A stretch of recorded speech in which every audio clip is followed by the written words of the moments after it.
Replacing the state with crowdfunding. Crowdfunding is a finance mechanism that allows a group of people to voluntarily finance a project, activity, or product. The arrangement is based on an explicit binding contract between funder and fundee, outlining what can be expected from the fundee, how much compensation they are requesting, and the approximate date of completion for the program, among other things. To date, crowdfunding has been used to finance music albums, tours, space telescopes, gadgets and doodads, community projects, and even microfinance in the developing world. Perhaps the most exciting optional feature of crowdfunding is when the end product is made freely available to the public.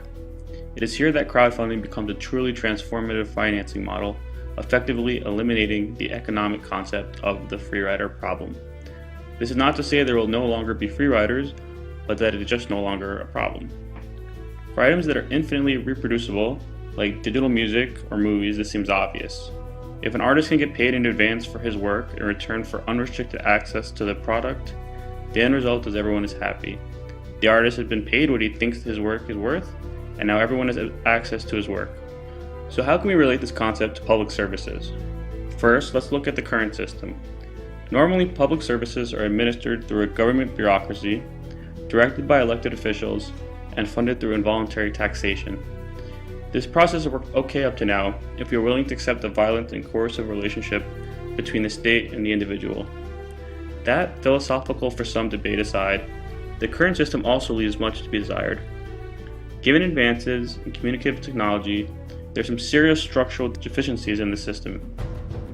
Because elected officials act as a conduit to the will of their constituents, many voices are ultimately not heard. Elected representatives supposedly do their best to understand the needs of their constituency by attending town hall meetings, receiving mail-in emails, responding to public opinion polls, and entertaining lobbyists representing factions of their constituency. This process for developing what is the wants of the people effectively creates a divisive battlefield where the stakeholders attempt to drown out their competitors' voices. Such a system is ripe for corruption and abuse. The taxpayer has a tremendously small say in the matter and must continue to pay their taxes regardless if they agree on what is being funded.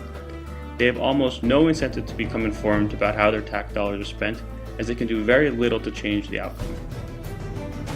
Let's compare this to one possible manifestation of a crowd-funded public sector.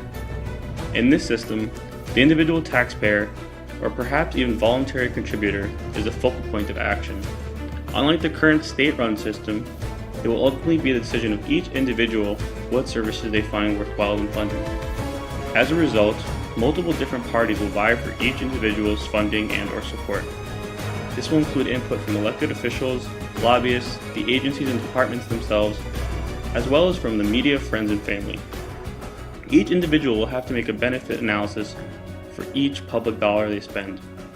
As this will be a fluid process, individuals will need to react to where there is a most pressing need or where they feel there is underfunding.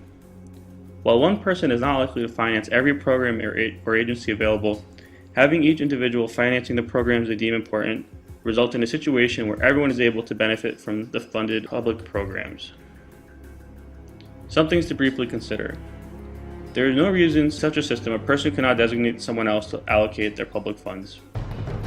If a person did not allocate their public dollars in a timely manner, their designee or elected representative can allocate for them, and in most situations it will likely be elected representatives determining what is eligible for public financing.